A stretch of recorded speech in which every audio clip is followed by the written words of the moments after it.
Good evening. My name is David Kimmel. I'm the editor of the Jewish Political Chronicle, which is published by the Jewish Political Education Foundation. Is that better? Okay. I want to welcome all of you tonight to a very interesting program about a topic that generally is not spoken of openly in our current state of affairs as particularly handled in the media. And it's a very interesting opportunity to hear someone who, by himself and how he accomplished what he's accomplished is very interesting. Dr. Andrew Bostom is Associate Professor of Medicine at Brown University Medical School. He's an expert on cardiovascular disease and related matters. And you would not expect that that would be the person to be standing here and giving a lecture on Islam, right? What does medicine have to do with that, per se? And in looking over some of the background that Dr. Bostom had, what came out was that after 9/11, he was sufficiently shocked by the events because the reports that were subsequently promoted by conspiracists from the Islamic radical world was that, the Jews were responsible for 9/11 in the World Trade Center, and Jews got out on time before the planes hit, and all these kind of wild ideas. And he said, well, why would Islamists think this kind of thing about Jews, which is so absurd? That's what went through his mind, and he started to look into it. And the more he looked into it, the more he realized there was much more to understanding Islam, particularly in its relationship to the Jewish people, than is generally known. And he spent several years doing in-depth study of Islamic texts, gathering all of the available English versions of Quran and other related religious tracts of Islam, specifically pouring through them for looking at how Islam relates to other religions, and in particular to Jews. From that sort of first-hand research, he compiled a number of volumes that documented to the nth degree through primary and related sources what the religious tracts and religious philosophy and religious thought within Islam really represent with respect to Jews, that went far before the Israel-Palestine conflict, far before there was what they would call imperialism that brought whatever might be responsible for the dysfunction in the Middle East today. And much of that goes against what conventional wisdom and popular media representation about why things have happened the way they've happened, why there's so much anti-Semitism in the Arab world, and much of it basically tracking it as to recent events, going back to blaming Zionism. And that itself is really a conventional thought in much of the intellectual world, and it's one that is being promulgated in many university campuses today. And so with that, you have the thinking among the whole world, at least the governments of the world, well, if we can resolve this conflict in the Middle East between Israel and its neighbors, that would resolve all of the dysfunction in the Middle East. And this is something that is almost unbelievably self-delusional. But it's still held as something that is actually believed as a key to solving problems in the Middle East. Now, Dr. Bostom published 3 works. First one was The Legacy of Jihad, in which he provides an analysis of jihad based on exegesis of translations of Islamic primary sources done by other polemicists on the topic. He edited in 2008 primary sources again with secondary studies in the theme of Muslim anti-Semitism, The Legacy of Islamic Antisemitism from Sacred Text to Solemn History, and then more recently, his most third volume was Sharia versus Freedom, The Legacy of Islamic Totalitarianism.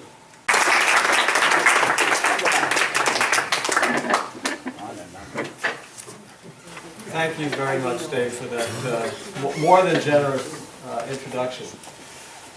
What I wanted to do tonight was, I actually have a friend who's an excellent videographer. I hope we do him justice tonight, who put together this compilation of clips that are available from Middle East Media Research Institute, Palestinian Media Watch, and then one that's truly fascinating that I believe was done by Steve, maybe done by Steve Emerson himself, but certainly his group, capturing Sami al-Arian actually lecturing, well, more like a pep rally at a Chicago high school, I believe. And the reason, I'm sorry. The reason that I put these, should I just hold it? The reason that I put these together was because I think that it's actually a very nice didactic tool. They show you these anti-Semitic themes as they're actually used, and there's a number of things we'll talk about after I show you the clips, which I think will become clear, and I will try and contextualize the themes that are repeated over and over. But I wanted to tell you a little bit about how I sort of the trajectory that the research has followed. The first book was called The Legacy of Jihad, and it's very interesting because when you're doing medical research, whether it's clinical or basic research, one of the things that you have to do is when you're writing these endless grant proposals, is synthesize the literature. And what I found was that was actually, even though the fields were totally different, that was actually a very good career discipline, a career habit that I had gotten into, which was the idea of trying to synthesize a broad literature and then framing a question or framing a series of questions. And that's really the way the first two books evolved. So they're introduced by very long literature reviews, and then they're complemented by primary source texts. Now, some of them I had to get translated from Arabic, Farsi, from European languages for the very first time into English. And it's tedious and costly, and you have to have a series of translators because they have to vet the translations. And I am hopelessly monolingual. So, I really had to be very careful about who I got to do these tasks. And like I said, I literally had to have them vetted by, 2 French translators, 2 Arabic translators, 2 German translators, etc. Down the list. But if I were to summarize for you what the nature of jihad is, there's actually its essential pattern comes, I think, so well stated in this quote from the great Muslim historian Tabari. Now, Tabari died in 923, and what he's describing here is the launching of the conquest of Iraq by the second caliph after Muhammad is alleged to have died in 632, Caliph Omar. And according to Tabari, this is what Caliph Omar said before the Muslim jihadists, Muslim armies invaded Iraq at the outset of the conquest in 636 CE. Allegedly, summon the people to Allah. Those who respond to your call, and that is accept Islam, accept it from them. So, in other words, if they become Muslims, accept it from them. But those who refuse must pay the poll tax, the jizya, out of humiliation and lowliness. And here he cites Quran 9:29, which is where this principle comes from. If they refuse this, it is the sword without leniency. Fear Allah with regard to what you have been entrusted. And so in this formulation, you see the rationale for what turned out to be these lightning conquests that launched out of Arabia. And within less than 100 years, so Muhammad dies, again, 632, it's believed. And by the beginning of the second decade in the 8th century, so 80 years later or so, you literally have this burgeoning empire which extends from parts of modern Pakistan, something called Sindh province, in the east, to the Iberian Peninsula in the west, to Spain. And this is the basic motivation for it. It was really to spread, as any other imperialistic conquest, capture, conquer territory, but to impose Islamic law.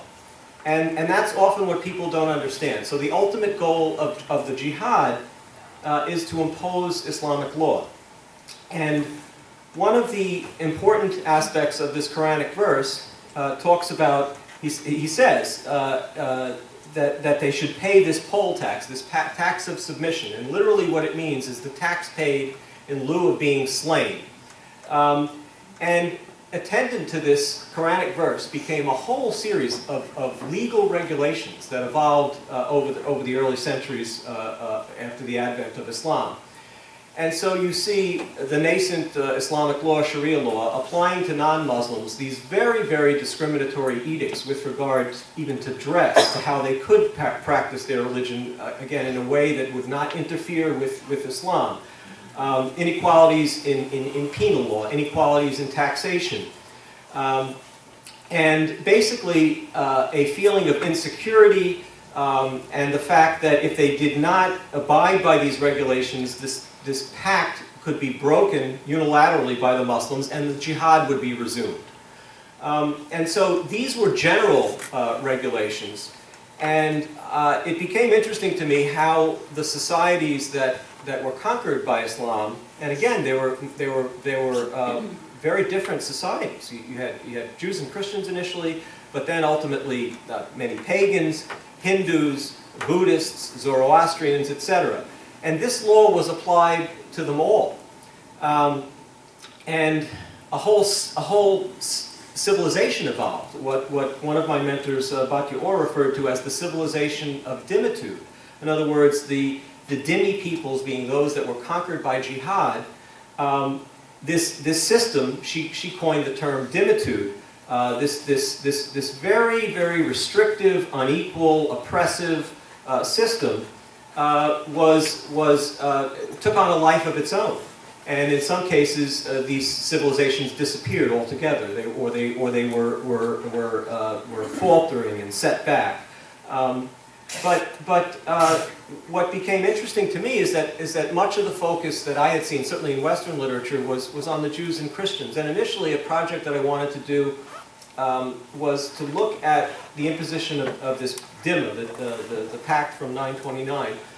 On societies like the Hindus and the Buddhists, I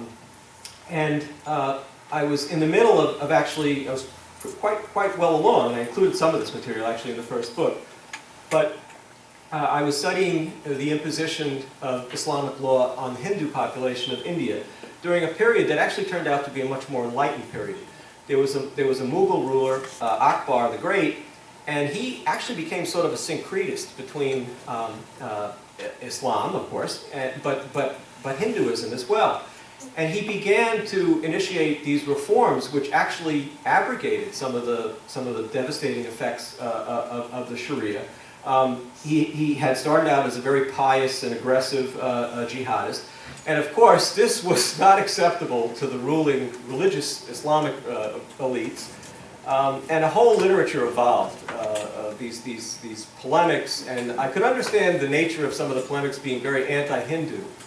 But one of the things which ultimately led me to the second book, and this is my long-winded introduction, to the study of Islamic anti-Semitism specifically, was the fact that in one of these anti-Hindu tracts, written by actually a Sufi, Sirhindi, he has this comment after a whole series of very negative things about the Hindus, where he says, whenever a Jew is killed, it is for the benefit of Islam. And I was very taken aback by this because, as far as I could glean, there was no physical contact with Jews in the biography of Sirhindi. And it struck me that perhaps he was getting at some theological animus that was quite specific to the Jews that I had not really contemplated before. And I put aside this project, which was to be sort of a broader study of the institution of dhimmitude, and began to do the work very intensively on the second book. I had collected some parallel materials on the Jews, but now I was looking at it, going back to the theological underpinnings of this sentiment that I found, and then going back to see how some specific, and you'll see them, anti-Semitic motifs were applied across space and time. And just one last thing as introduction. It was actually the last fall, and then the story sort of bled over into the beginning of this year. I don't know if how many of you recall when Morsi was captured making his comments about the Jews as apes and pigs. And it turns out he had made a series of comments along these lines over a period of about 10 years, but they came to light, in particular this a video clip that was captured by Middle East Media Research Institute from a 2010 interview that Morsi had given.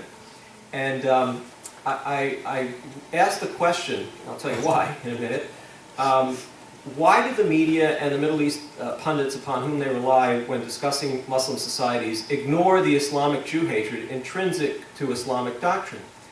And the reason I asked that question was that I actually just did a very simple Google search after this story broke, again last fall into the beginning of this year. And you cross Morsi with whatever, apes and pigs, apes, and you come up with about 1 million hits, and so certainly it was covered, but only a handful of blogs, and probably repetitive number of those were my own, noted that he was simply repeating a prominent Quranic verse. This is Quran 560, so the 5th surah or chapter, the 60th verse, which is very specific to the Jews as being apes and pigs. And you can, and yeah, I promise I'll show you the clips. You can look at these verses, and then of course you always have to ask yourself, how is it contextualized? And another related question, who is best to contextualize it? And there you have this vast corpus of literature, which is now also a millennium old or more. But certainly, again, the name Tabari comes up, and again, he died in 923. Of the commentaries, the tafsir on the Quran, by the greatest legists, the greatest scholars of Islam, ancient and modern, and you will see that the reference in this verse is very specific to the Jews. As a matter of fact, one of the very important commentaries by Sayuti, who is still to this day, I believe, one of the most prolific writers in the history of the Arabic language, refers to this curse, this transformation into apes and pigs, as being punishment for the Jews engaging in Satan worship. So there are very, very specific contexts to the way these motifs are used, and with that, my good friend and technophile, unlike me, get us started here. Ready? About 12 minutes. Somebody put out the lights.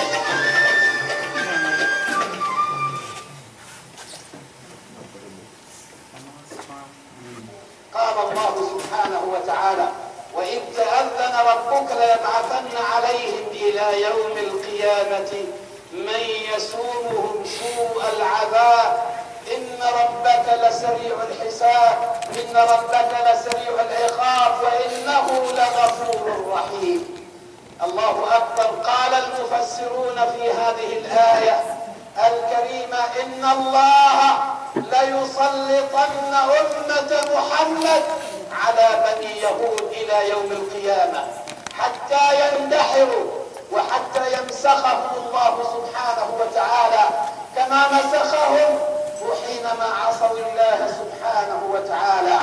ولذلك الله سبحانه وتعالى سلط أمة محمد بالشعب الفلسطيني المجاهد على هؤلاء من إخوان القردة والخنازير حتى نكنسهم بإذن الله سبحانه وتعالى من أرضنا ومن مقدساتنا.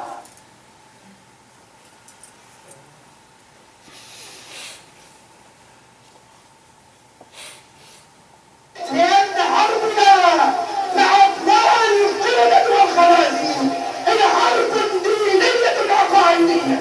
تحيا تحيا. تفضل شيخنا الجميل. 47 عام عن انطلاقة الثورة. The Grand Mufti. الثورة الحديثة في تاريخ الشعب الفلسطيني، وإلا فلسطين كلها ثورة في الواقع. كنت جاء عمر بن الخطاب رضي الله عنه إلى يومنا هذا وإلى أن يرث الله الأرض ومن عليها. ففي صحيح الحديث وفي الصحيحين يقول لنا البخاري ومسلم: لا تقوم الساعة حتى تقاتل اليهود، فيختبئ اليهودي وراء الحجر أو الشجر فينادي الحجر أو الشجر: يا مسلم يا عبد الله، هذا يهودي ورائي، تعال فاقتله، إلا شجر الغرقد. ذلك ليس عجيبا أن تروا الغرقد يحيط بالمستوطنات ويحيط بالمستعمرات. It's a real tree, right?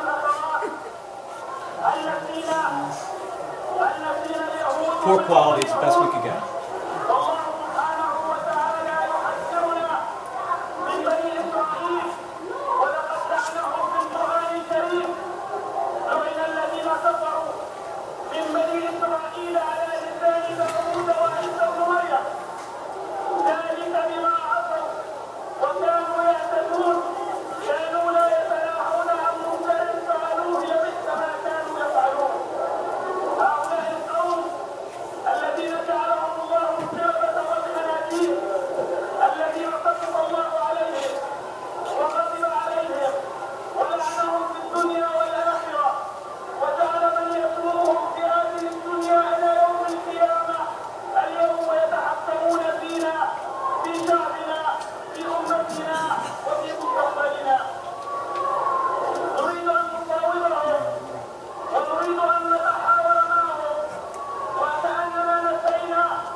Children are indoctrinated. النهارده ريبورتاجنا شويه مختلف لانه ضيفتنا هتكون طفله مسلمه بس فعلا مسلمه. المفروض ان شاء الله ربنا يقدرنا وكلنا نربي ولادنا نفس التربيه دي بحيث يطلع كل الجيل الجاي اولادنا كلهم مسلمين صح، فاهمين يعني انهم مسلمين وفاهمين اعدائهم مين. الطفله دي هتعرفوا دلوقتي على نفسها. هي بنت اخت ليا في الله هويدا، وبنت الفنان وجدي العربي، وهي اسمها بسملة وهتسألها كمان. السلام عليكم. ورحمة الله وبركاته. اسمك ايه؟ بسملة. بسملة عندك كام سنة؟ 3 سنين ونص. انت مسلمة؟ بسملة انت تعرفي اليهود؟ بتحبيهم؟ لا ما بتحبيهمش ليه؟ كده. عشان هم ايه؟ هم قردة وخنازير. عشان هم قردة وخنازير؟ مين قال عليهم كده؟ ربنا. قال عليهم ايه؟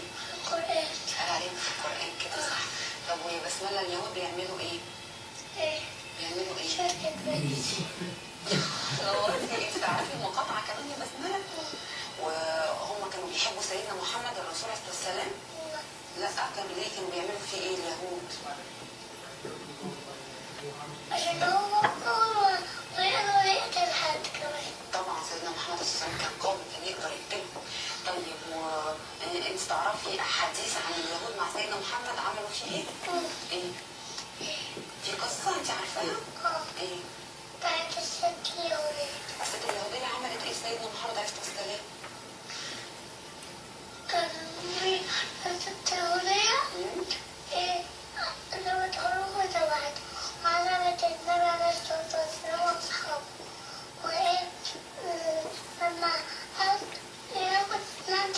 compilation قالت له فقال لها ليه عملت كده؟ قالت له لا لا لو انت غزال هتموت ولا لحم رزقك. لا طب لا لو انت صادق الله يحميك. وربنا حمى الرسول عليه الصلاه والسلام طبعا. واصحابه ماتوا فهو راح موت الست دي. طبعا كانت حاطط لهم السم في الاكل اليهوديه دي. بسم الله ما شاء الله على البسمله، بسم الله ما شاء الله عليها، ربنا يكرمها. ويعني الواحد فعلا ما يتمناش من ربنا ابدا بنت اكتر من كده مؤمنه قد ايه ما شاء الله. ربنا يكرمها وربنا يكرم والدها ووالدتها. واحنا المفروض هو ده الاطفال الجيل الجاي ان شاء الله لازم هم يبقوا المسلمين الصح كده، نربيهم من وهم اطفال كده ان هم يبقوا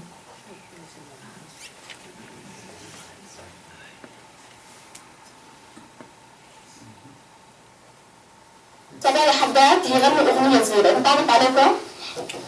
أنا لا أخاف البندقية فجموعكم وهم يقطعان الربية. القدس أرضي القدس أرضي القدس أيامي وأحلامي الندية. يا من قتلتم أنبياء الله الأتقياء، يا من تربيتم على سفك الدماء، الذل مكتوب عليكم والشقاء. يا بني صهيون يا شر البرية، يا قرودا همجية، يا خنازيرا شقية. القدس ليست وكركم، القدس تأبى جمعكم، القدس ترفض رأسكم. فالقدس هي أنجاس عذراء تقية، والقدس هي أجناس طاهرة نقية. أنا لا أهاب البربرية، ما بين قلبي مصحفي ومدينتي، ما بين عندي ساعدي وحجارتي. ما دمت حرا وسط سمسار القضية، فلن أهاب جموعكم ولن أخاف البندقية.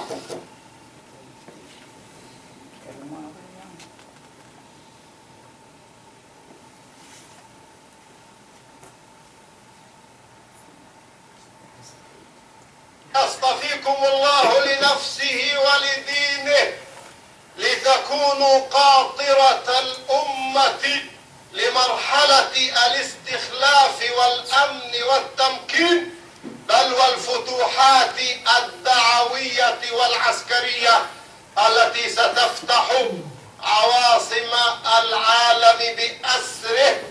وعما قريب إن شاء الله ستفتح روما كما فتحت القسطنطينية ببشارة نبينا محمد صلى الله عليه وسلم. وإذا كانت اليوم هي عاصمة الكاثوليك أو الصليبية التي أعلنت عداءها للإسلام وقامت بزرع إخوان القردة والخنازير في فلسطين ليمنعوا نهضة الإسلام من جديد، ستكون عاصمتهم نقطة متقدمة للفتوحات الإسلامية التي تنساح في أوروبا كلها، ثم تلتفت إلى الأمريكتين بل إلى أوروبا الشرقية. وظني أن أبناءنا أو أحفادنا سيكونون هم الذين يرثون جهادنا وتضحياتنا ليكون قادة الفتح منهم إن شاء الله.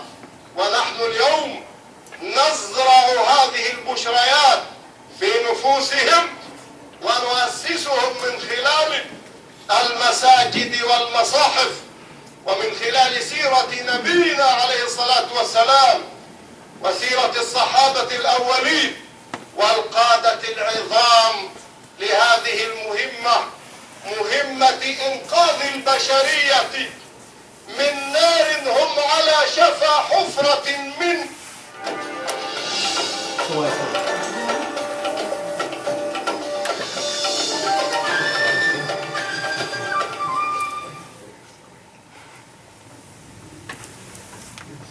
كان لا بد للأمة المسلمة وهي القائمة على الحق أن تنتبه إلى مؤامرات الباطل وإلى كيد الكائدين.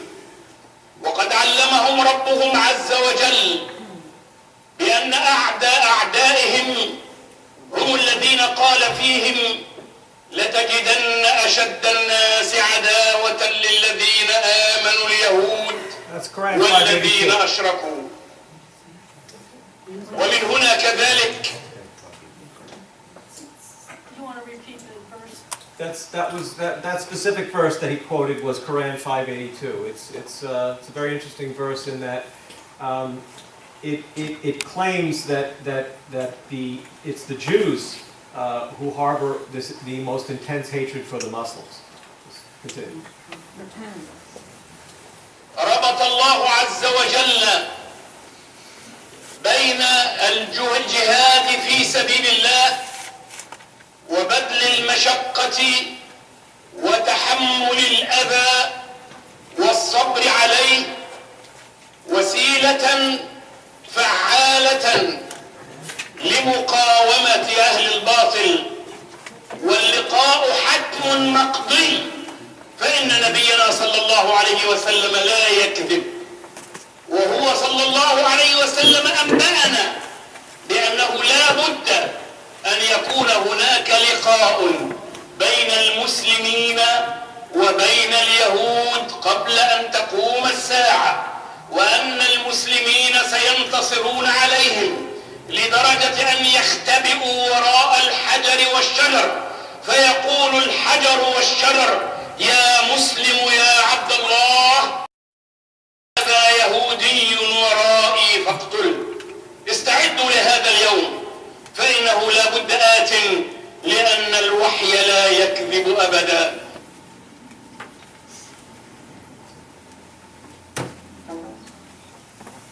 So,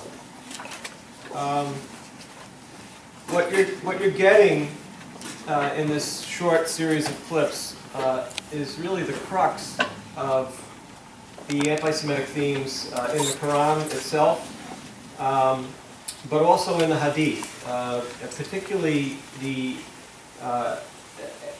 Islamic eschatology, the end of times theology. The Jews play a central role in bringing on the Messianic age. Essentially, they have to be destroyed, and this is this is a theme that really was revitalized with the onset of the Zionist movement. So it makes sense historically. The ingathering of the Jews is viewed as such a complete reversal of the Islamic world order. It's really of an apocalyptic magnitude, and so it triggers these themes that really have existed since the beginning of Islam. And so Haj Amin al-Husani, the infamous ex-Mufti of Jerusalem, who was really the godfather of the Palestinian movement, along with the man after whom the Qassam rockets are named, Izz-ad-Din al-Qassam, incorporated this into a fatwa that he wrote that I just analyzed. That's actually a monograph that I'll be producing by the end of the month. And he wrote a fatwa to galvanize the entire global Muslim Ummah, the community, during the World War II era, in 1937. And he concluded with that hadith. So this is not new. In 1937, just the way some of these sermons invoke it. And the other thing that's important is that you're seeing across the whole spectrum of Islamic society. You're seeing politicians, and some of them are also clerics at the same time. You're seeing clerics who are only functioning as clerics. You're seeing children. You're seeing not just the focus, of course, was on Palestinian society, but the last clip comes from the Vatican of Sunni Islam. This is Al-Azhar University. And so we're not dealing with a fringe phenomenon by any remote stretch of the imagination. This is coming from canonical mainstream Islam. The other thing is that the behaviors of Muhammad are very important, obviously, for Muslims. And you can go into the canonical sources. In Islam, there's the Quran, but there's also these 6 canonical collections of what are called hadith, in very loose sense, you could think of them almost like a Muslim Gospels. They're the words, deeds, and even physical gestures of Muhammad as recorded by the earliest Muslims, by his pious companions, some of whom became caliphs. And so Muhammad uses these themes. So, for example, he invokes the curse upon the Jews. And what are the Jews being cursed for, by the way? They're being cursed for allegedly transgressing against the will of Allah, spreading corruption, and even prophet killing. And in particular, they're accused, as you saw the child repeat, they're accused, and then this is not in the Quran, this comes from the Hadith. After Muhammad brutally conquers the Khaybar Oasis, which is like the last resort of the Medinan Jews, again, this is all a Muslim narrative, he's served poisoned mutton or lamb, allegedly by a Khaybar Jewess who's the wife of one of the Jewish leaders that he's killed. And in the Hadith literature, this ultimately leads to his painful and protracted death over a period of a few years, in fact. In some accounts, the woman is put to death. In other accounts, she isn't. And it's also viewed in an important, the Sirah are the early biographies of Muhammad. One by Ibn Sa'd is probably the second most important. In Ibn Sa'd's biography of Muhammad, the whole poisoning episode is viewed as a Jewish conspiracy. And so you're getting examples of all these themes in these sermons. And this is a very mainstream phenomenon, and it has consequences amongst the masses. So, for example, it's very intense in Palestinian society, but these sentiments are pretty broad, unfortunately, throughout the Muslim world. But there was actually polling data that were published in the summer of 2011 by one of the Clinton's pollsters, I think it's Stanley Greenberg. And the canonical hadith of Jew annihilation is abided by 73% of the Palestinian population. The desire for a jihad annihilation of Israel within the Green Line, which is also in the Hamas charter, it's Article 15, I believe, is abided by 80% of the Palestinian population. And these are face-to-face surveys of over 1,000 Muslims in Gaza, in Judea, Samaria, etc. So the sentiments are actually quite broad. But what's been was sort of troubling to me, and I want to give you an illustration of this. Find the right plot. When I was taking a hiatus from the anti-Semitism book, I had basically completed this very broad survey. I was putting in order a lot of the essays by the contributors that I wanted to have, historical essays, some contemporary essays. Much of the hard work had been done. There was a lot of annotation that needed to be done, some more translation. I sent out by email a question to academics, to people involved in advocacy work, but basically their area of specialty was anti-Semitism, broadly speaking, not necessarily specifically anti-Semitism in the Muslim world. And so I sent around this extract with the following question. I'll read you the extract, but first the question. In your opinion, would this quote reflect racial or at least ethnic anti-Semitism? And would you please hazard a guess as to where and when it was written? So that was the simple two questions I asked. And then I gave them the following extract.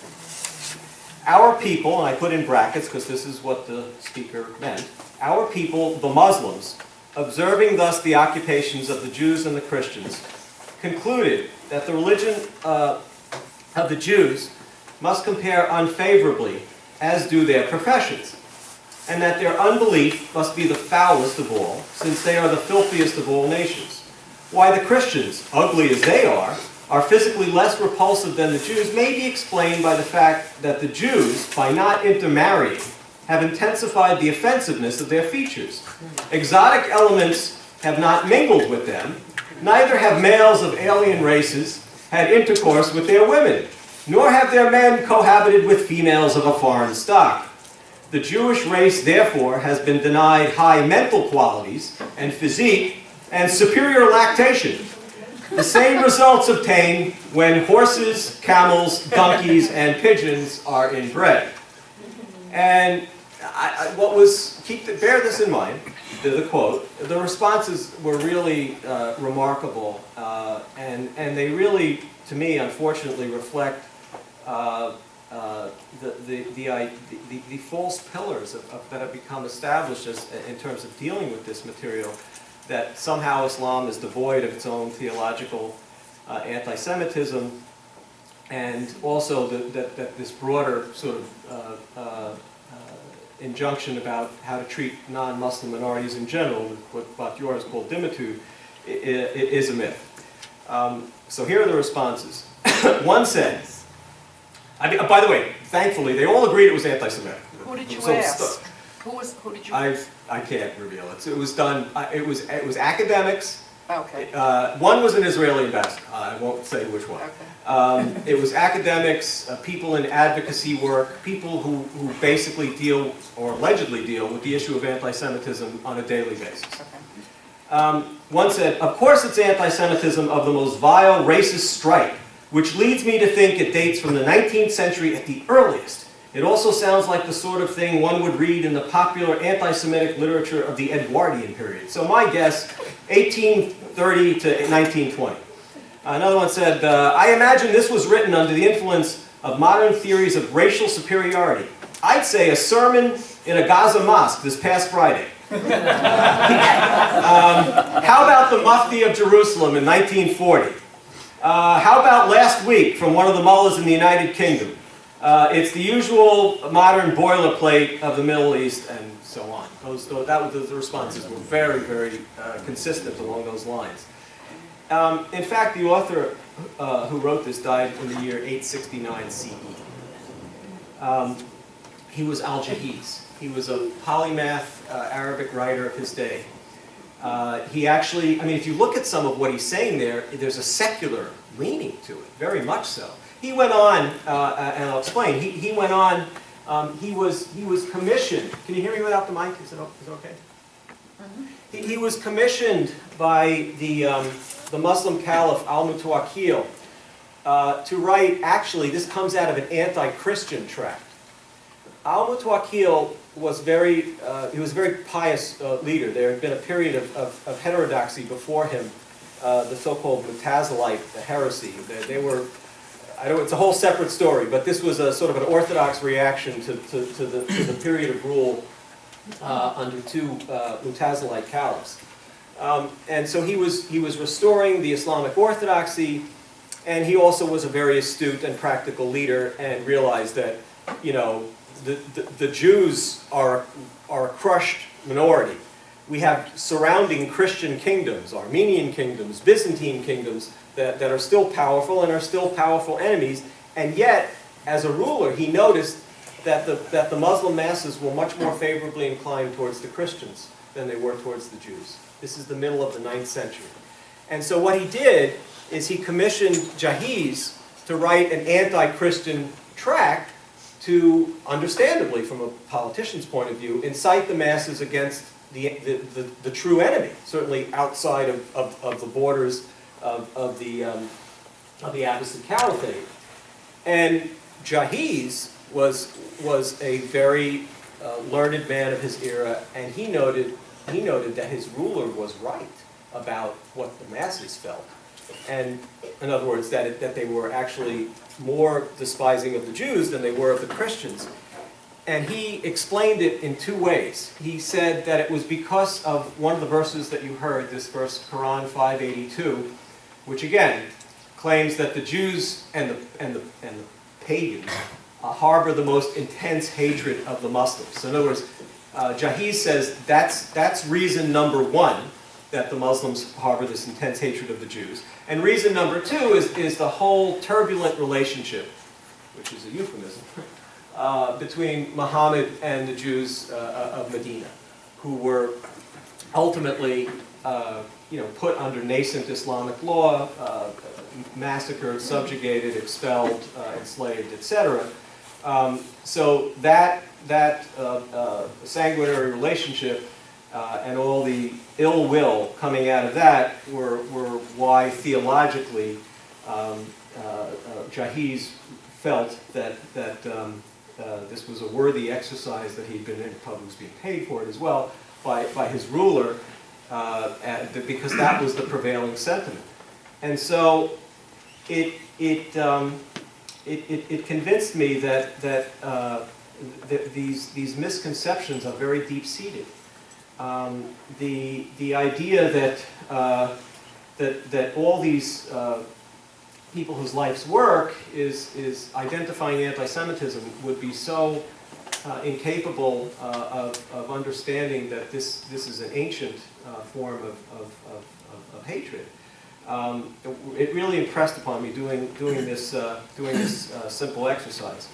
One of the other things that comes out of the clips, I think that's very important to realize, is that the jihadist activity and the anti-Semitic sentiments are fused, and this is particularly dangerous, especially in light of the activation, as I mentioned earlier, of these end of times themes, because this is why you will see pronouncements not just from Hamas, not just from Fatah, but even in fatwa that will come out of Al-Azhar University, and even at a period where we weren't dealing with with the conquest of reconquest, whatever you want to look at it, of Judea Samaria after the '67 war, or Sinai, which of course was given back to Egypt. This is a fatwa from 1956, and it's actually even 9 months before the 1956 Sinai War. And it's written, there were actually two within a few days. One was on January 5th, 1956, one was on January 9th, 1956. And again, so the conflagration in that year doesn't break out until I believe around September.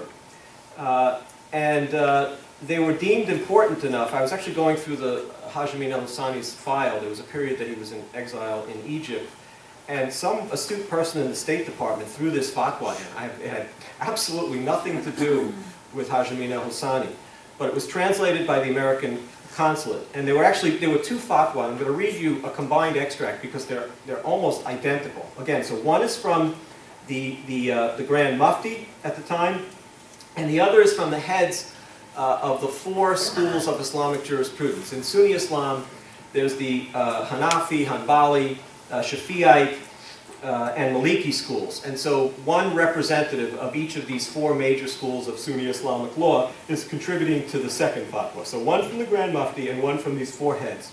And these are the key points. And bear in mind, this is as if it was coming from the Vatican. Muslims cannot conclude peace with those Jews who have usurped the territory of Palestine and attacked its people and their property in any manner which allows the Jews to continue as a state in that sacred Muslim territory. As Jews have taken a part of Palestine and there established their non-Islamic government, remember, they're saying just Palestine, established their non-Islamic government, and have also evacuated from that part most of its Muslim inhabitants. Jihad, to restore the country to its people, is the duty of all Muslims, not just those who can undertake it. And since all Islamic countries constitute the body of every Muslim, the jihad is imperative for both the Muslims inhabiting the territory attacked and Muslims everywhere else, because even though some sections have not been attacked directly, the attack nevertheless took place on a part of the Muslim territory which is legitimate residence for any Muslim. Everyone knows that from the early days of Islam to the present day, the Jews have been plotting against Islam and Muslims and the Islamic homeland. They do not propose to be content with the attack they made on Palestine and Al-Aqsa Mosque, but they plan for the possession of all Islamic territories from the Nile to the Euphrates. So, again, this is coming from literally the pinnacle of Sunni Islam. This is not just coming from Hamas or Fatah or Al-Qaeda or Ayatollah Khomeini. These are very, very deep-seated sentiments. One of the other things that I did to fast forward into the present era, from 1996 until he died of a MI heart attack in March of 2010, Muhammad Sayyid Tantawi was the Grand Imam of Al-Azhar University. Again, he is literally the Sunni Muslim papal equivalent. What I had noticed is that he wrote this enormous compendium, 700 pages, about the relationship between Islam and the Jews in the Quran and the traditions being these hadith that I talked about, and the earliest pious Muslim biographies of Muhammad. And so this was his PhD thesis. It was considered a brilliant work. He was promoted over the years and eventually became the Grand Imam himself. I was able to commission an extensive set of translations from this enormous work. It was too costly to translate the whole thing. But I believe, you know, this is really its essence, and then there's an update. So again, this is his thesis is originally from the late 60s, and then it gets republished several times into the mid to late 80s. He says, the Quran describes the Jews with their own particular degenerate characteristics, i.e. killing the prophets of Allah. And this is Quran 261, 3:112. It's repeated elsewhere as well, a couple additional verses. Killing the prophets of Allah, corrupting his words by putting them in the wrong places, consuming the people's wealth frivolously, refusal to distance themselves from the evil they do, and other ugly characteristics caused by their deep-rooted lasciviousness. Only a minority of the Jews keep their word. All Jews are not the same. The good ones become Muslims, and that's Quran 3:113. The bad ones do not. So he has a dialogue session. He has a dialogue session with the chief rabbi of Israel, roughly 30 years after he writes this thesis, and he talks about, well, here in his own words, what he used this meeting as an opportunity for. He says, anyone who avoids meeting with the enemies in order to counter their, I should say in his defense, he was criticized for even having the meeting. So here's how he rationalized it. He says, anyone who avoids meeting with the enemies in order to counter their dubious claims and stick fingers into their eyes is a coward. My stance stems from Allah's book, the Quran, more than 1/3 of which deals with the Jews, which is true. I wrote a dissertation dealing with them. He's talking about his PhD thesis that I was just reading an extract. All their false claims and their punishment by Allah. I still believe in everything written in that dissertation. So he went to his grave with these beliefs, and he created an environment. I could read you ad nauseum similar pronouncements that come out of Al-Azhar itself to this day, and you saw one on the screen. And I guess I wanted to recount. This has not gone without consequences, particularly in the era before the IDF. This kind of incitement, I mean, we think we see in terms of the conflagrations that are going on now. But there were consequences to this kind of incitement, and it was very specific on many occasions. Across the length and breadth of Islam and across space and time. And so what you'll see that the incitement results, it's not just the anti-Semitic motifs. It's a product of jihadism itself. It's a product of these anti-dhimmi general regulations, because after all, if the dhimma is breached in any way, which could include practicing the Christian faith or the Jewish faith or the Hindu faith in a way that's normal for its adepts, but that's offensive to Muslims, that could break this pact and trigger violence. And then, of course, there are the specific anti-Semitic motifs that you've seen illustrated, at least in the common era.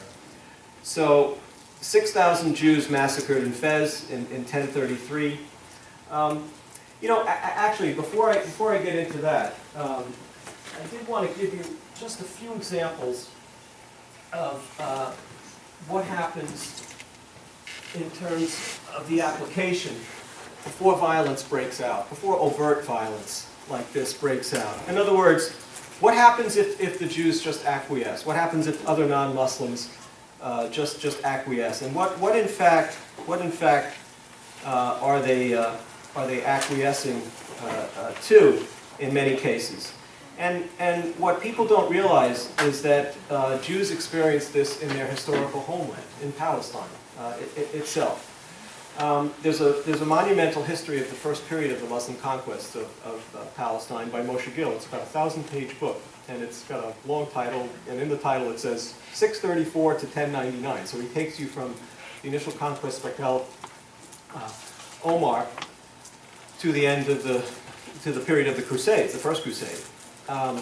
And Gil writes, this goes back to 772 CE. He says, when Caliph al-Mansur visited Jerusalem, by the way, he was one of these Mutazilite rulers, but for our purposes, he's still very much an Orthodox Muslim. When Caliph al-Mansur visited Jerusalem in 772 CE, quote, he ordered a special mark should be stamped on the hands of the Christians and the Jews. Many Christians fled to Byzantium. And in one of the earliest works that I read of Bat Yor, she talks about the fiscal oppression, so that it's very, it's pauperizing, the taxation that's imposed upon the dhimmis. The fiscal oppression inherent in 8th century Palestine that devastated the dhimmi Jewish and Christian peasantry. She says, overtaxed and tortured by the tax collectors, and in some cases that was physical torture, the villagers fled into hiding or emigrated into towns. She quotes from a detailed chronicle of an 8th century monk, completed in 774. The men scattered, they became wanderers everywhere. The fields were laid waste, the countryside pillaged, the people went from one land to another. So that's in the 8th and in the 9th centuries. And I don't want to bore you, but it was actually a very consistent pattern across a millennium. Through various different iterations of conquest. There were many different Muslim dynasties that wound up taking control of historical Palestine. Arab dynasties, Turco-Mongol, Turkish dynasties, slave dynasties of slave soldiers that were converted to Islam. But the patterns were very consistent. In the period of Ottoman rule, which lasted until the end of World War I, there was a Polish Jew, Gedalia of Shemiatzi, who visited Jerusalem in 1700. And he wrote something that is very moving, and I'm going to actually bore you with a complete extract from it, and that'll be the last thing I will, because I just think it's just so important. So he's writing, his experiences in Palestine in 1700 encourage him to return to Europe to raise funds for the Jews of Jerusalem. And these are the conditions he describes. We, he says, Jews, were obliged to give a large sum of money to the Muslim authorities in Jerusalem in order to be allowed to build a new synagogue. Although the old synagogue was small and we only wanted to enlarge it very slightly, it was forbidden under Islamic law to modify the least part. In addition to the expenses and bribes destined to win the favor of the Muslims, each male was obliged to pay an annual poll tax of 2 pieces of gold to the Sultan. The rich man was not obliged to give more, but the poor man could not give less. Every year, generally during the festival of the Passover, an official from Constantinople would arrive in Jerusalem. He who did not have the means to pay the tax was thrown into prison, and the Jewish community was obliged to redeem him. The official remained in Jerusalem for about 2 months, and consequently, during that period, the poor people would hide wherever they could. But if ever they were caught, they would be redeemed by community funds.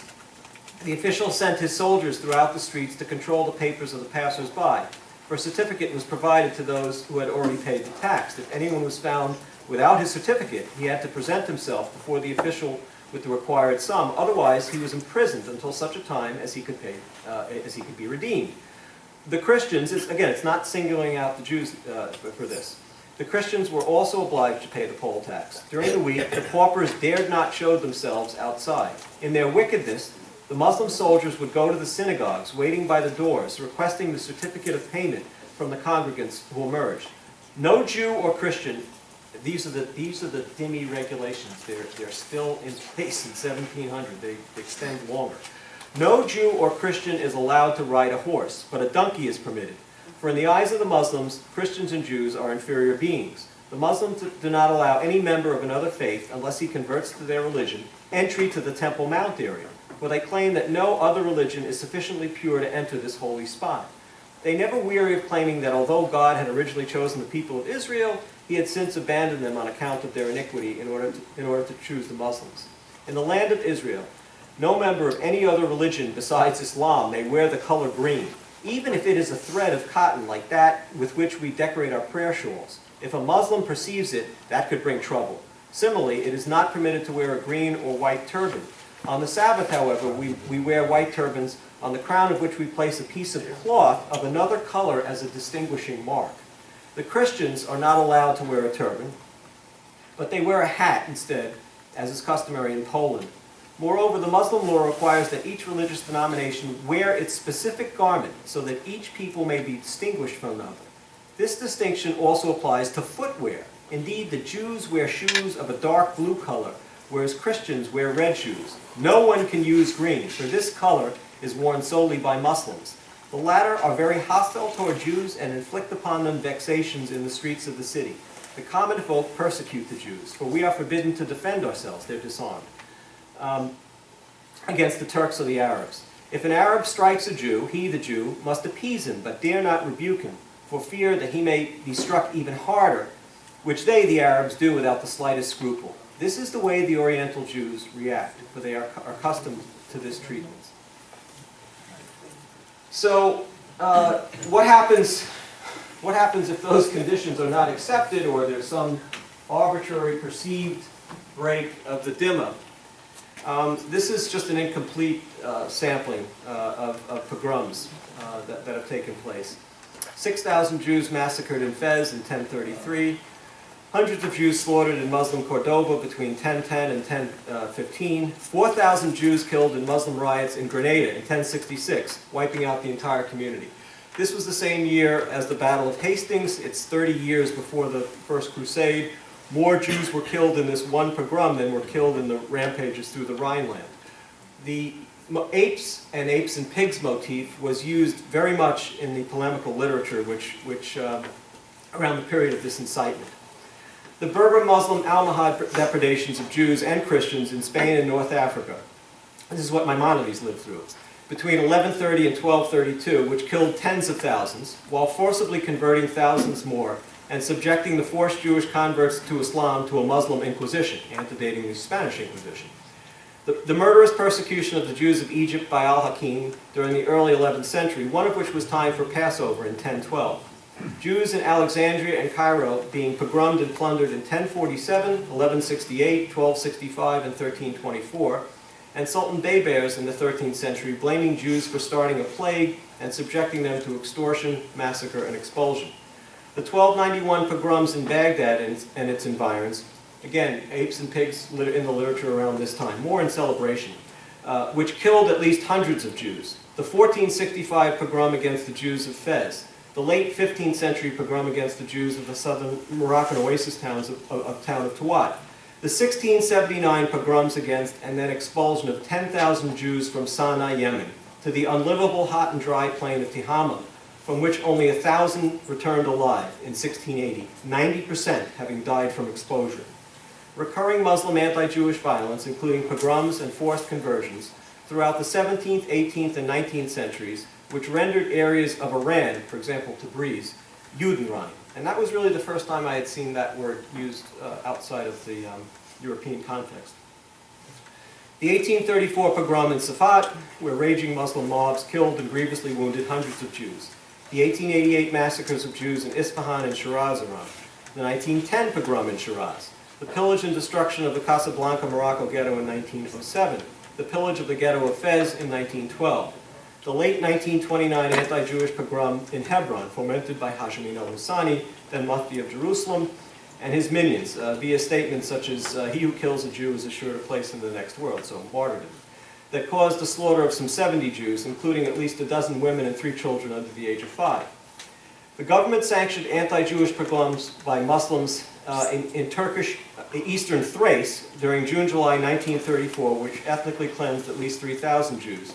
And the series of pogroms, expropriations, and finally mass expulsions of some 900,000 Jews from Arab Muslim nations, beginning in 1941 in Baghdad, the murderous Farhud, during which 600 Jews were murdered and at least 12,000 pillaged, eventually involving cities and towns in Egypt, Morocco, Libya, Syria, Aden, Bahrain, and culminating in 1967 in Tunisia. And this all accompanied the planning and creation of Israel. So the application of these of this body of law, of this overt sort of inciting discrimination, when Jews are perceived to have exceeded their place as determined for them by Islamic law, can be quite catastrophic. I think that it's really very important for us to not sugarcoat this very somber reality, to understand that this kind of material that I showed you is not just a modern warped phenomenon. It is unfortunately deep-seated. We have not accepted this from our Christian brothers. We have seen, as ineffectual as things may be, a movement to the Vatican II process to at least begin very early steps to begin to expunge the deicide allegation. The Pope who just stepped down dedicated a good portion of his life to doing that. These efforts, again, I'm not going to sugarcoat that either. They're really in their infancy.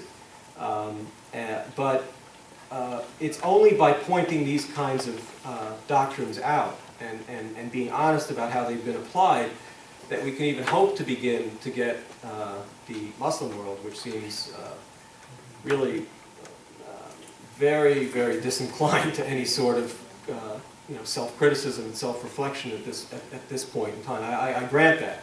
But we're not going to make that situation better by simply ignoring this material and by pretending it's a function of some transplanted ideologies to the Middle East.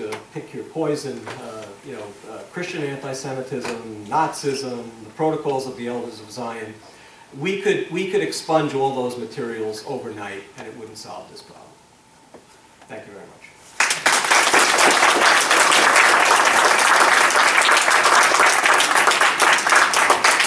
Can I just get a little bit of water?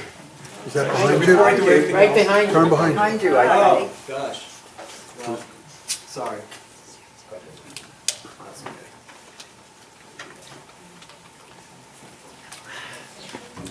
Sure, how do we go? I'll go front and back, yes. Well, now I know why Muslims don't want or hate to eat pig.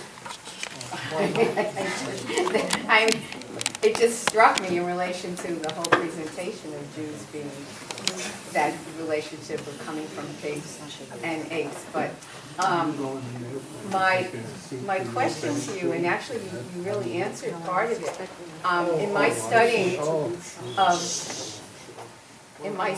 of Spanish, and I was a language major, Spanish language major, and every time that we read anything in relation to the Muslims taking over southern Spain and the Jews living there, the Jews were always living well with the Muslims. There was never anything that came out in any of the studies that I did that ever showed that there was any disparity, and it was always the Christians. But now in relationship, when I think about it, the Christians at least had them, if they wanted to, or made them convert, and then they became maranos, those that kept their religion, at least they could live. But now you're saying, and you answered the question about the pogroms that actually went on within that community. The most extensive And pogrom. it's like an eye-opener. So she's asking a question basically about sort of the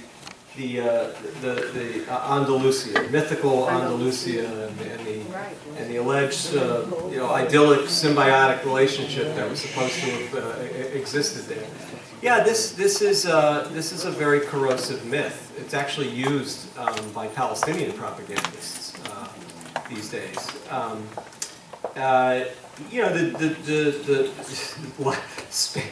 The Iberian Peninsula was conquered by jihad, and the law of the land was one of the four schools, was predominantly Maliki law, which is quite austere, and it was a slave society, massive harem slavery, massive eunuch slavery, massive agricultural slavery. This was not. This was. There's a very good line from a discussion of this by Jane Gerber, where she talks about, and she's talking about some interactions, some very, very self-limited interactions between certain Jewish scholars and certain Muslim scholars, and she calls it literally gilded moments. Moments. We're talking about a 700-year period of conquest and rule, and she's talking about gilded moments. And so it's just, when you actually look, and this is apart from the issue of these pogroms where you see apes and pigs used and the polemical literature. The idea that this was an idyllic society for any population is just absurd on its face. This was a brutal Sharia-based society. It was a society constantly at war with itself. There were hierarchies amongst the Muslims, the original conquering group versus the Berber conquering groups. Versus the indigenous peoples, particularly the Christians who had converted to Islam. There were all those kinds of internecine struggles, and then yes, of course, there was the native Christians who never converted. Who established enclaves and eventually did reconquer Spain, and they were, of course, chronically at war with the Muslims when they weren't at war amongst themselves. So it was there's a very funny discussion of it. Let me just see if I can find it for you. It's actually was written in a book. That came out about 20 years ago.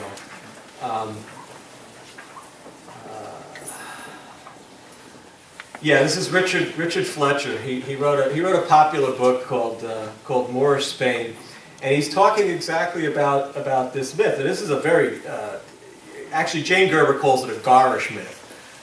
But here's what Fletcher says about this so-called idyllic period of interfaith relationships.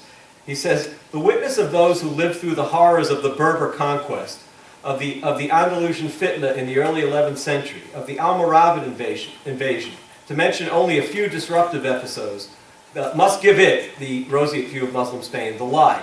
The simple and verifiable historical truth is that Moorish Spain was more often a land of turmoil than it was of tranquility. Tolerance? Ask the Jews of Granada who were massacred in 1066, or the Christians who were deported by the Almoravids to Morocco in 1126, like the Moriscos 5 centuries later.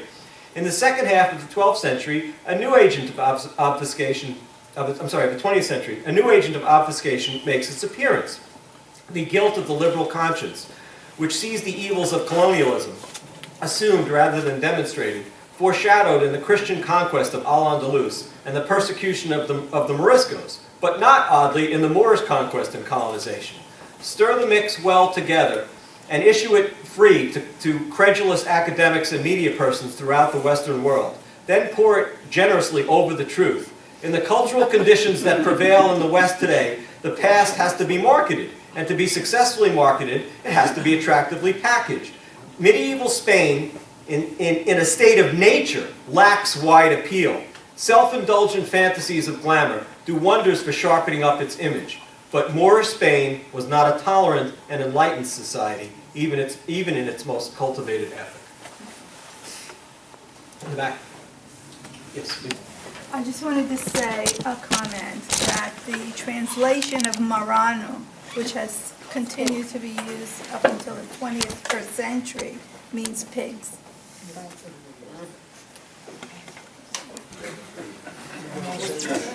In the back. No about front back. Excuse me for interrupting. Will the owner of a white Volvo ERE 4640 please move the car? You're blocking traffic. Thank you. Anyone with a white Volvo? No one in this room. Yes. You made reference to Emerson's, I believe, new film. No. What I made reference to was, I think it was Steve himself or someone working for him, surreptitiously made that grainy film that was in the clip there of Samuel Arion in a Chicago high school auditorium. That was the only reference I made. But you made reference in your introduction. No, that was the reference. That was the reference. So I can only suggest that everybody here see the film. Yeah. No, he made a wonderful film. Yes. Assuming the Muslims achieve what they want to and every Jew is killed, where are the Christians on this? Do they think that then they will be safe and everything will be peaceful? No. Let me give you the answer. There's an eschatological motif that's very important for Christians to understand as well. And actually, this is a larger overall encompassing point that's very clear. That should be made clear to all Christians and to all peoples who are reading, particularly the Old Testament, the New Testament, is that the Quran itself it supersedes those books and does it in a very specific way. They are, in essence, felt to be corrupt versions of the perfect book, which is the Quran. And Islam and Judaism and Christianity are felt to be really corrupt, perverse practices of what's the primordial Abrahamic faith, which is Islam. Quran 367 says that Abraham was neither a Jew nor a Christian, he was a Muslim. And even though historically Islam comes after, it's supposed to be primordial. And in terms of Isa, the Muslim prophet, Jesus, that's what he is. He's not the Jesus of the Gospels. He is a Muslim prophet. And it's a very interesting narrative about the crucifixion, which is denied in the Quran, and then there's more discussion in the Hadith. But so what is the story of Jesus? Well, again, he's a Muslim prophet, but the Jews, and in the commentaries we see the Jews are described as the perfidious Jews, bring the Romans to kill Isa, the Muslim Jesus. And but what happens is, and I think here is the infusion into Islam of some Gnostic ideas, is that Allah sucks Isa up out of his abode and replaces him with a body double. And the perfidious Jews are, inciting the Romans to kill, and they're very happy. But the body double is killed. The Jews are still happy because they think they killed Isa. And the Christians are so stupid that they believe the whole story, and that's the narrative. So where's Isa? Is he getting virgins? What is he doing? Well, he's waiting with Allah until about 40 years before the end of times, where he comes back as a full-throated Muslim, and he breaks the cross, kills the pig, and ends the payment of the jizya, which means he comes back and demands the conversion of all Christians to Islam, or they're going to be slaughtered. No, but that, So, what I want to know, perhaps you can explain it to me. There are Christians being killed every single day. You don't hear a peep out of the Christians. I have a friend who's an elder in the Presbyterian Church. Yeah, and no, they no, will- you're right. No, sir, you're absolutely right. In So terms of, don't in terms they of the, see these things that you're showing us? Yes, some Christians do. And why do they Some ignore it? Some Christians do. You know, there's a whole split within the Vatican itself. Unfortunately, those that have adopted sort of remotely these dhimmi type behaviors, they're really like, it's like a Stockholm syndrome. They're afraid to speak out. It's perverse. They're afraid to speak out because they feel that the act of speaking out and pointing out these horrors will make them worse, which is absurd. But don't say, it's not all Christian groups. I know many groups that are, and they tend to be more of an evangelical slant by and large, but some elements of mainstream groups that are acutely aware of this. How could they not be aware of this? It's epidemic. It's happening literally across the length and breadth of the Muslim world, from Pakistan to Egypt, even so-called tolerant Indonesia. It's an epidemic of violence against Christians. Some of it is overt, you know, and mass killing and the horrors that have taken place in Nigeria, and other it is just chronic grinding oppression. Even a place like Iran. Oh, this was another episode. It's like 2 weeks ago now. An incredibly brave California pastor somehow snuck into Iran, had a cell phone app which he could convert his cell phone into a loudspeaker, walked up to Evin prison, this notoriously horrible prison in Iran, where converts, if they convert from Islam to Christianity, it's an act of apostasy that in many codes is supposed to be punishable by death, with very limited leeway not to impose that sentence. But alternatively, that's become politically a very dangerous thing, even for a country like Iran to do, to overtly kill someone who simply converts from Islam to Christianity. So they put them in prison, and they beat the tar out of them, and they try and get them to, quote, recant. So this very brave American pastor was protesting this horrible practice, and he was ushered home. And the very next day, a report from all places, the UN had a special rapporteur, actually a Sunni Muslim rapporteur, who reported very frankly about the persecution of non-Muslim minorities. Of course, guess which minority he left out? Jews. Yes, of course. I was writing about it and I was like, oh God, I'm not going to get into this, but you know, there are still about 9,000 Jews left in Iran and their situation is horrible. But he went through every minority group except the Jews. But anyway, so that came out, and then the story which seemed to really resonate the most was that a small group of Christian converts Muslim converts to Islam in Iran were arrested for simply drinking wine during the sacrament, and that, you know, Christian Solidarity International reacted, and again I was going through reports, and you know, whether across the political spectrum of the media, left to right, you know, and there were some decent reports in terms of getting the facts straight. But I wound up writing a whole piece about the fact that no one used the word Sharia. The reason that all this is taking place is because you could go to the code of Iran and you could look at the Sharia edicts which came back with the so-called Khomeini revolution. Iran was a Shiite theocracy from 1502 basically till 1925. It had this brief hiatus, you know, in many ways brutal, but also very westernizing, very secularizing under the two Pahlavi Shahs. And then it went back to being a Shiite theocracy. And you can see the full-blown Sharia was restored under Khomeini. And that's the ultimate source of this kind of religious persecution.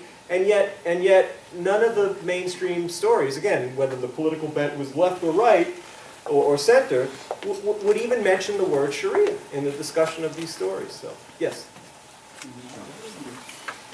I'm glad you mentioned the Iranian theocracy. And unfortunately, in the real world, Israel and the United States are forced to negotiate and try to agree on matters with each other with Iran.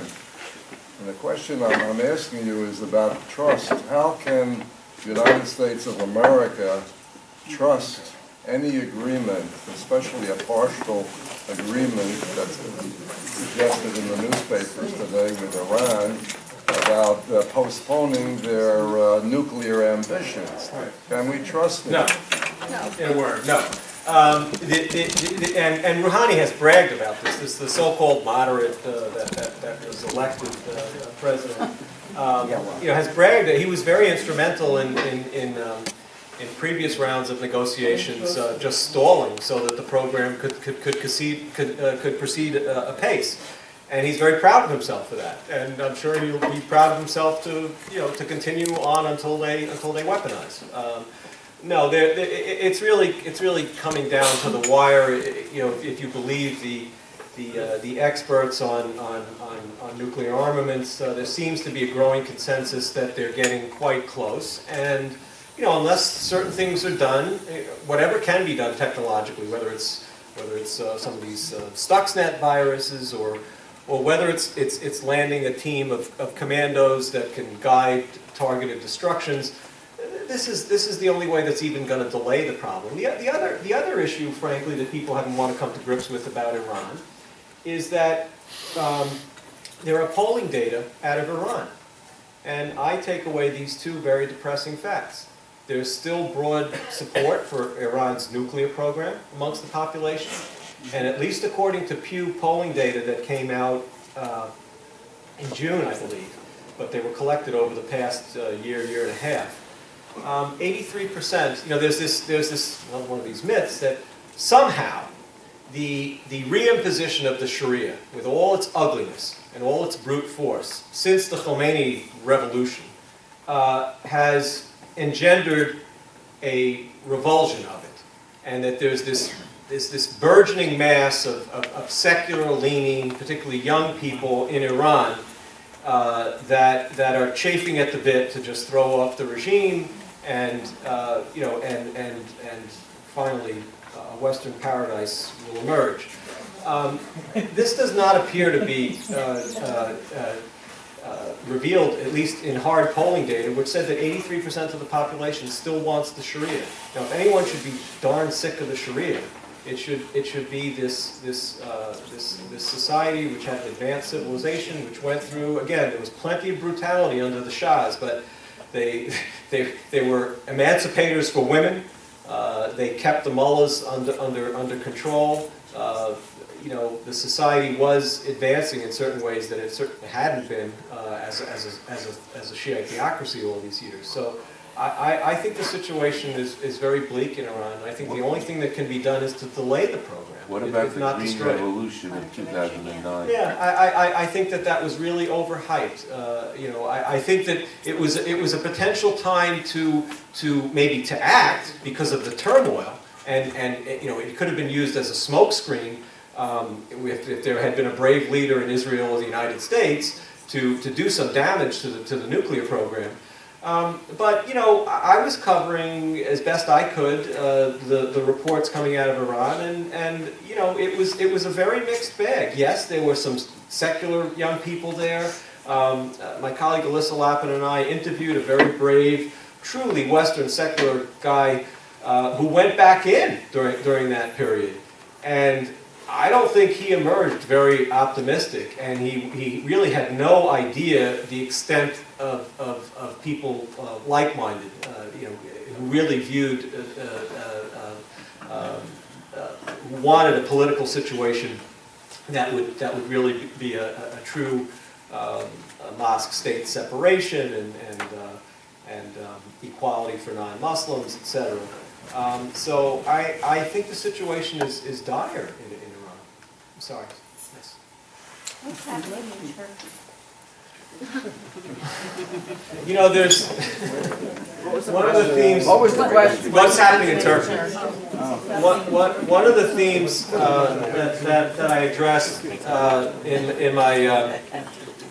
my book Sharia versus Freedom was the different models that were attempted, and in some cases very nobly, even when done brutally. The intentions were good. To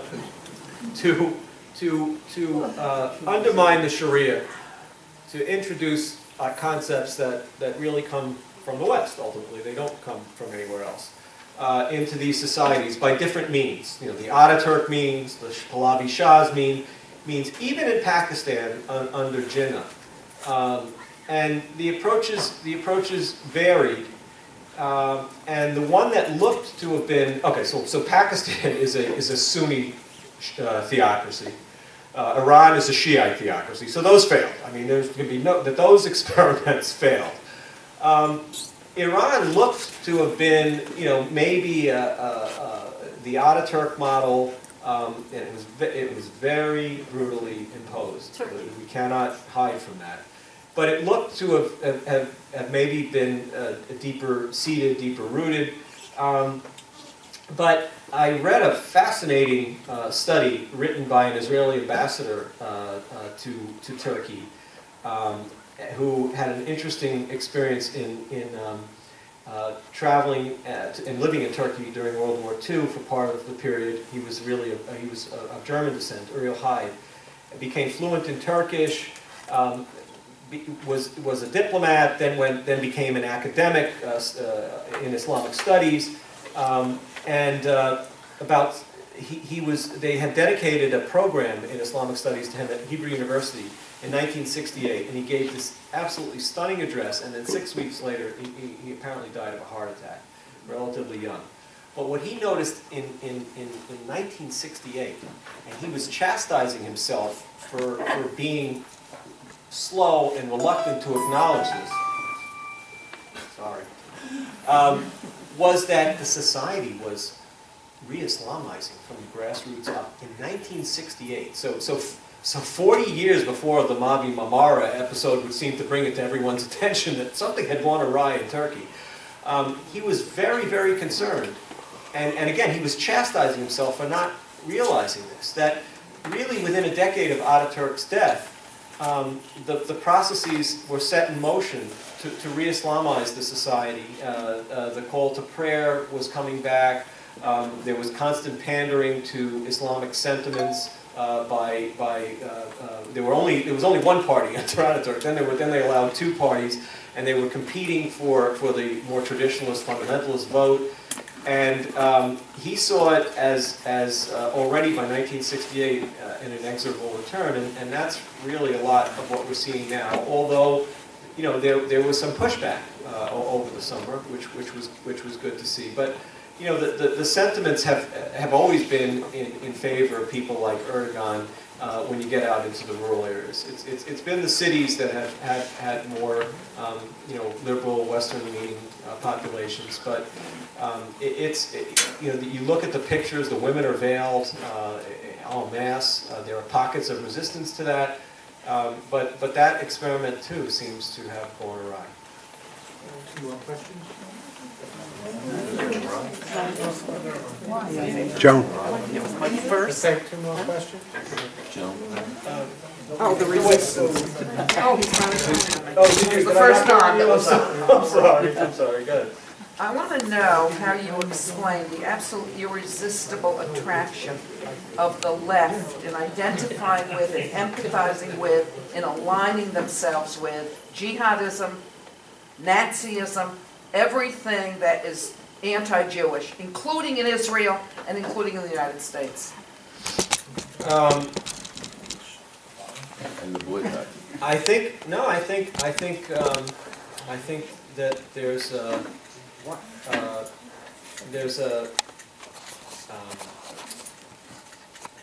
who was it? Umberto Eco wrote something about the common denominator characteristics of what he called fascism, but I would just call it totalitarianism. And Islam is a totalitarian system. And So the why is the ideologies, left? It's like fatal attraction. Well, the left, The left, Statist. the left is very statist and totalitarian leading, particularly when you take its unadorned form, which is communism, so I think that there are shared totalitarian leanings in all these ideologies. They're very utopian. And there was apparently, I don't know, I wish I could track down who the comedian who first said this, but apparently it was very popular in the 1950s when this very explicit comparison was being made between Islam and communism, and the shorthand way of expressing that was that in communism there is no God and Karl Marx is his prophet. You know, so which, you know, in Islam, you know, Allah is God and Muhammad is his prophet. You know, there is no God and Karl Marx is his prophet. And it really brought the similarities of the two totalitarian systems together. Thank you. Okay. At the grassroots level, what do you think is the problem with the apathy of the Jewish community? I tried showing in Steve's film 3 or 4 different venues, and that people are too afraid that it's insightful. Oh no, you started off with the right word though. It's raw fear. It's raw fear. I mean, you know, how do you think young people, I mean, there are, sorry, no offense to anybody, but there really aren't any here tonight, and I've been on college campuses. It's terrifying for them to see this kind of material. And they've been so sheltered, and the introduction to these, within mainstream Islamic studies, is just so horribly bowdlerized that they can't believe these are real people. It's almost as if they're actors to these kids. They can't relate to what is actually happening. If they do see it, there are just sort of prepackaged layers of excuses. You know, it's the detritus of the West. You know, this child that's indoctrinated purely in Islam is being indoctrinated because, I don't know, the British colonized Palestine. You know, I mean, it's just it's the way they think is just warped. What are we doing wrong? And what can we do right? I just think that you have. I just think that you have to try and present factual information, historical information, and hopes that there's enough rationality left in our age for people to begin to process it. But we're not living in a terribly rational age. That's a good way to end. Thank you. So before you leave, does everybody have their